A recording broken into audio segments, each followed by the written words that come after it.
June. A month where the sun's heat rivals that of the fires of hell.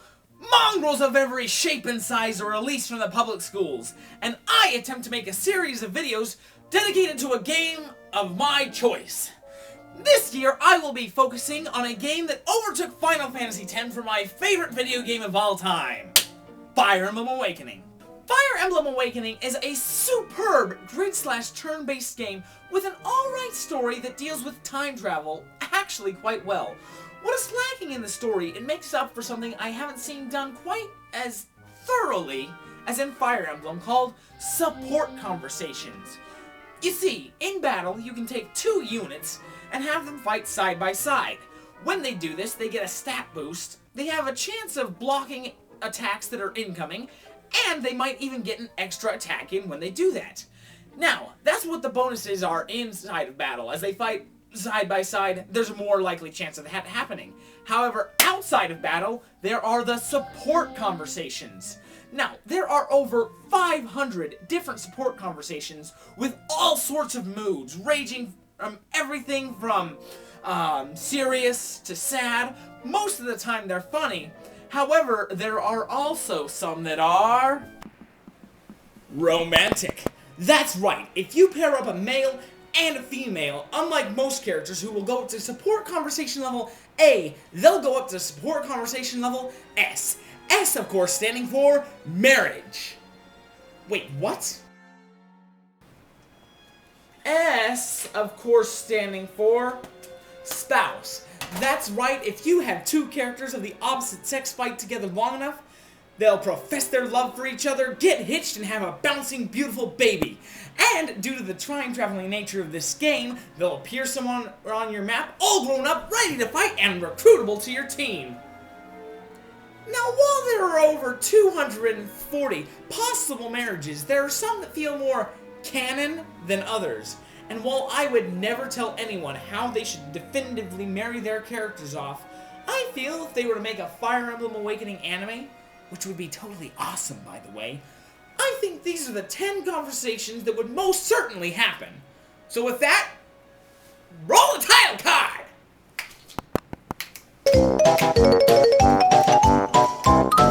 Hello, YouTube, and welcome to Hey, Games content today with a Fire Emblem Awakening Relationships! An opinion piece. Alrighty, I feel like I explained everything fairly well in the intro, so let me set out some ground rules before we start this crazy shindig off. Only 1 relationship per person, otherwise Gregor would cannibalize the entire list. One night, he forgot to turn off his swag. He woke up completely covered in women. It was very dangerous, he almost suffocated.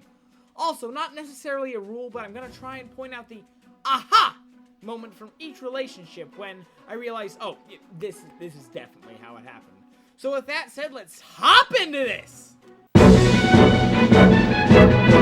Cordelia and Loneliness. Oh, Cordelia. If only there was someone out there who loved you. I'm not saying that just to be mean to Cordelia. I'm saying that because she's a bad wife. On top of the 14 relationships she can actually have, none of them feel that convincing. In her character description in the barracks roster, it says, her beauty, skill, and record are surpassed by few, though she cannot seem to win Chrome's heart. There's a custom talk for them in the barracks. Hello, you're in a good mood. Find a new weapon you like? No, Crom. The thing I like is just further out of reach. Keep in mind, she says that while both her and Crom are married. Goodness! Your husband fully devotes himself to your happiness and you, and yet you still pine after Crom. You aren't worthy of Lonku, what's-his-face, or even Vake. On top of it, if you make the mistake of marrying Cordelia off, this horrible creature is spawned into the world. Which is an excellent transition to Servia and Brady. Servia is a self-serving, unfeeling, psychopathic brat who manipulates her fellow soldiers, parents, and everyone to fulfill her own selfish needs. And while I think that she is probably incapable of feelings like true love, I feel that the support conversation that takes place between her and Brady is something somewhat canon. If you make the mistake of marrying Cordelia, it starts off with Brady saying, "Man, you know what I really hate? Everyone." And Servia says, "Oh my gosh, You hate everyone? I hate everyone too! We should totally make a club where we do nothing but talk about how much we hate everyone. And then using her snarky, manipulative skills, she gets Brady to buy an expensive, gaudy tent with a bunch of pointless, extravagant decorations. And then on one terrible night between Conversation A and Conversation S, a horrible storm tears through the camp, uprooting the S&B Society and all the trimmings. Servia is devastated, but eventually they admit to each other that they didn't care so much for the meetings as much as they liked spending time with each other. And all the admission of love is sweet. I think that the idea of love being fostered between two people over the hatred of everyone else is beautiful. Now, there are 51 characters in this game. 2 are repeats, and 11 can only marry the Avatar, and 17 of them are already on this list, leaving us with a mere 21 characters. And to be honest, I don't feel that the rest of them are as compatible as the next 2 who I chose for number 8. Leo and Flavia. Well, they are a rare male/female couple who can actually talk to each other without getting hitched. I think they are more canon than most whelps on this dang list.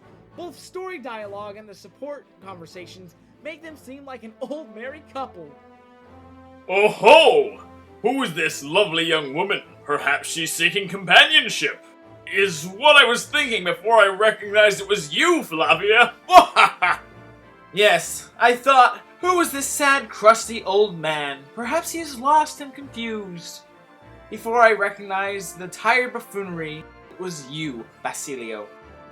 In my day, we had respect for our elders. Not one of those pups would dare face this Gramps in the battle arena, I wager. Assuming you can still find your way there, memory is the first thing to go, you know. Yo, spring chicken yourself, woman. That is assuming you are a woman. Uh-oh, Basilio. Looks like you're sleeping on the couch tonight. Or anywhere you want to in your castle, because you're not married to anyone. Which is complete baloney!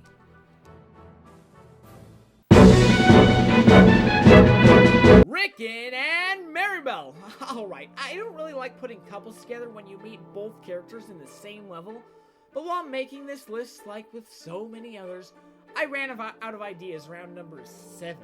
So I turned to my friends and showed them my list and asked who else they felt was canonically in a relationship. And all of them spouted out, Rickon and Maribel!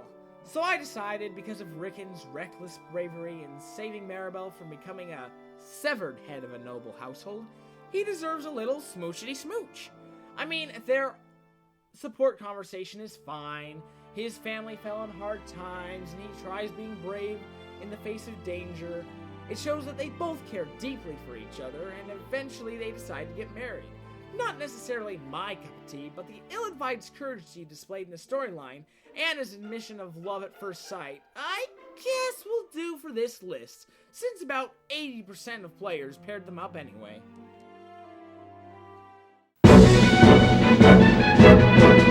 What I'm about to say may come off as a little racist, but I'm gonna say it anyway. Plegians are freaking crazy. Let's look at some of the more notable ones. Grangle, a psychopath who stirred up a war where several were killed just because he was mad about the past, and delighted about stringing up a dead woman in the town square to celebrate her death. Valdir is the third person in a line bred as a human vessel for the Grimbringer of Death, who wants nothing more than to see the world burn for no good reason. I get controlling the world, but destroying it? Come on! Tharja, a turncoat who stalks the main character of the story and uses her own child as a guinea pig for her hexes, no matter how horrible they are. Henry, who on top of making a bunch of terrible puns, plays with zombie arms and wishes nothing more than to die in a horrible, bloody, painful death. Now, those last two, on top of being insane, both love hexes, and don't necessarily have a good grip on reality, but the aha moment isn't necessarily when Tharja professes her love for Henry. Tharja, I'm head over heels for you. In fact, I'd rip my heels clean off and would put a devious little grin on your face. Heck, I'd destroy the whole army if that's what you want. Do you want that? Of course I don't. Do you think I'm completely insane? No, I was just using it as an example. So anyway, do you want to get married? Egads, you really do know how to sweep a girl off her feet, don't you? And yet, if you promise to protect Robin, I might consider it. If we both fall into some mortal peril, I want you to save the Avatar first. Is that clear? You must be ready to sacrifice me for her sake. There!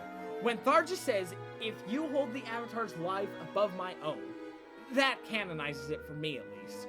Also, the very last line of the S-rank conversation also, it gives some pretty good weight. Who knows? Perhaps it's the perfect match.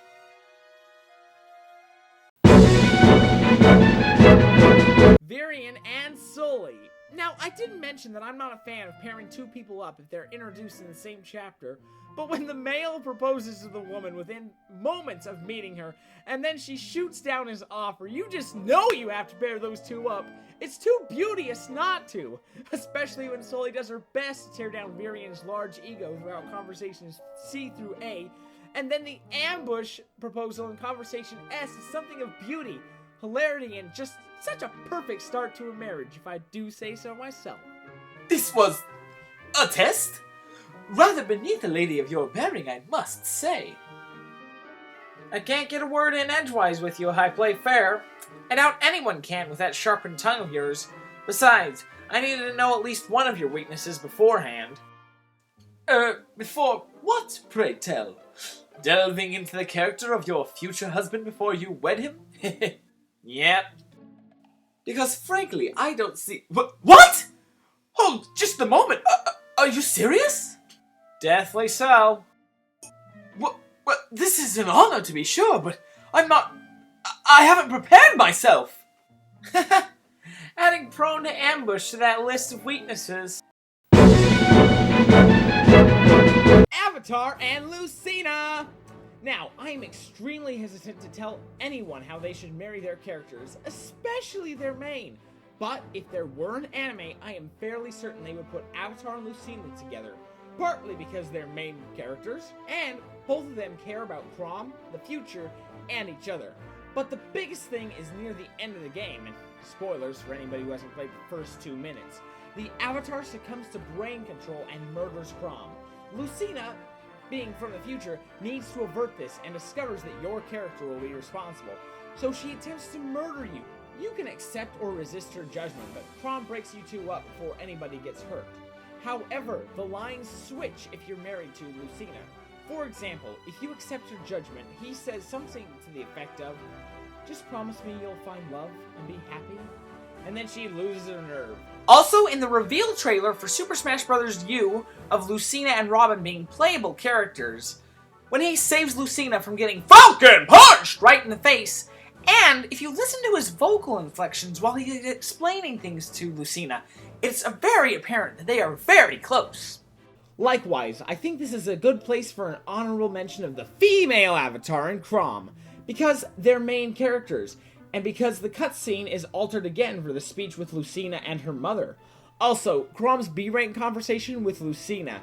He seems embarrassed about the courtship with his wife, which doesn't make much sense for the other brides, but makes a ton of sense for the female Avatar.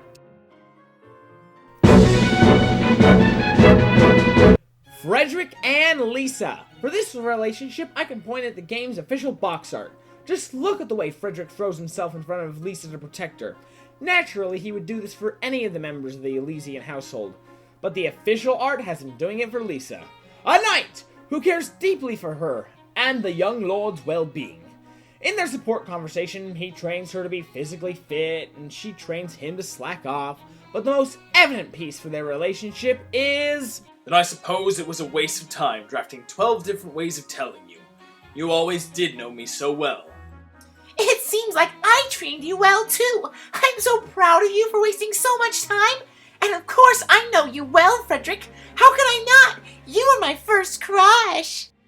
Milady, I did not know. I know you didn't, even though I made it so obvious so many times. Honestly, you can be hopelessly dense sometimes, but I guess it worked out in the end because I got my dream. Dream was that? To marry my first love, obviously. It's kind of every girl's dream.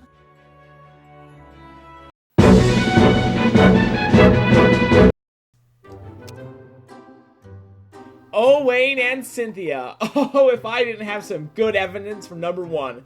These two and their thrill for the theatrics would snatch up the cake for sure. It all starts in Conversation C, when Cynthia is trying to think of a heroic way to enter the battle. So I'm trying to plan a dramatic entrance for our next battle. Something heroic!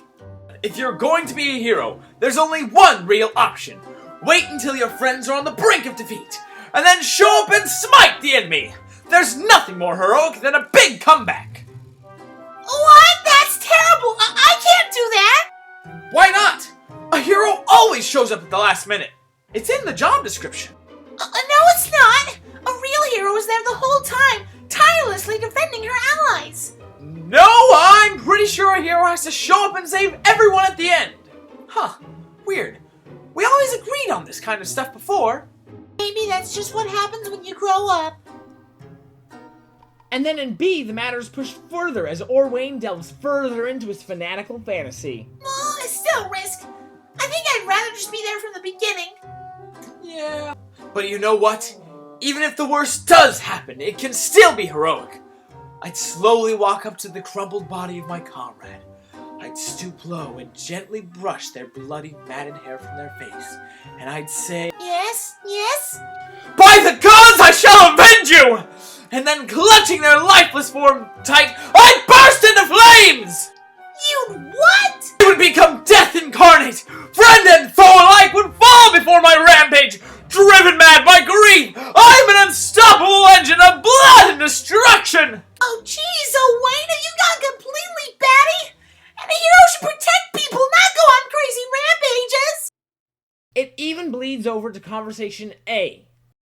So, you want to hear how the story ends?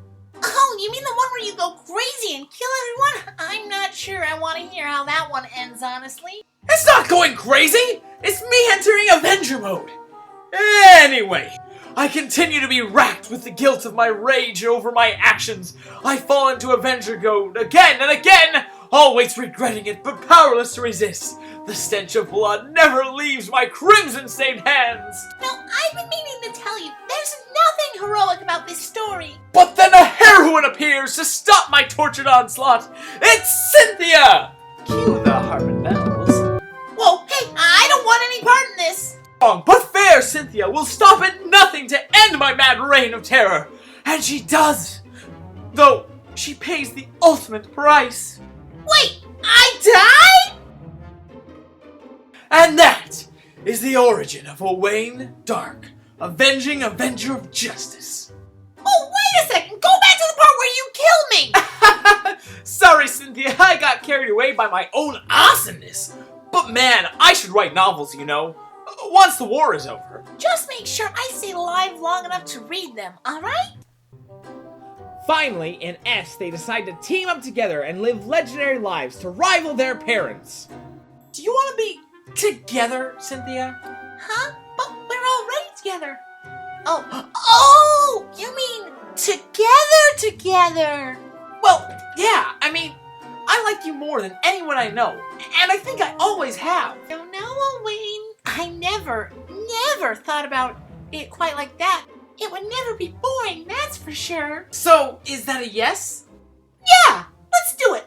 But one condition. No more sacrificing me in your stories. Got it? The acts of Hector, I swear it will be so. We shall be the legends fit to rival our parents. Legends or no, as long as we're together every step of the way. Well, I think we all saw this one coming.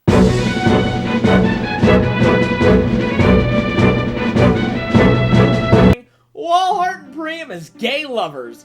Both are extremely powerful warriors who strive to be the best in the realm. And when they finally meet on the field of battle, their eyes meet. They both feel something they've never felt before. Maybe it was their strength. Maybe it's how similar they were to each other. But the romantic tension between the two of them was so great that... I'm just kidding! Let's freaking Crom and Sumia. You want evidence? The aha moment is... They're right there! See that longing, loving look? She's most definitely hooked. It's agreed among the fandom that they are canon, totally canon! Also, if you want evidence from the support conversation, there's a little bit of evidence Here, and here. It might be obvious that they belong together. I mean, everything the game does is saying, Crom, for the love of Naga, marry Sumia! Hello, Crom. Now, meet the beautiful bachelorettes. We have a tomboy, a snob, and the beautiful, adorkable Sumia! Can you tell me more about the tomboy? Sumia! She cooks, she cleans, she flies around the map in seconds! Marry her now for a lifetime supply of pies and happiness! I mean, come on. In the opening of the game, Sumia is standing next to Crom in a wedding dress holding baby Lucina. This is my favorite and probably the most canon relationship, and I think it's beautiful. Hey everyone, thanks for watching my Fire Emblem Canonical relationship thing. Go ahead and tell me in the comments, your top 3 or just your top 1 Fire Emblem relationship. I mean, as I mentioned, there are over 250 marriages that can occur in this game, so you've got to have one that you're like, oh, I love that one. Also, you can see there's some videos on the screen, some top 10s I've made, and in June I started doing the Fire Emblem Awakening playthrough. I'm doing it on Hard Classic, and I've already lost a lot of people. Rickon, I'm sorry. Anyway, thanks for watching, and subscribe, because I'm gonna post more videos on this channel. Love making them.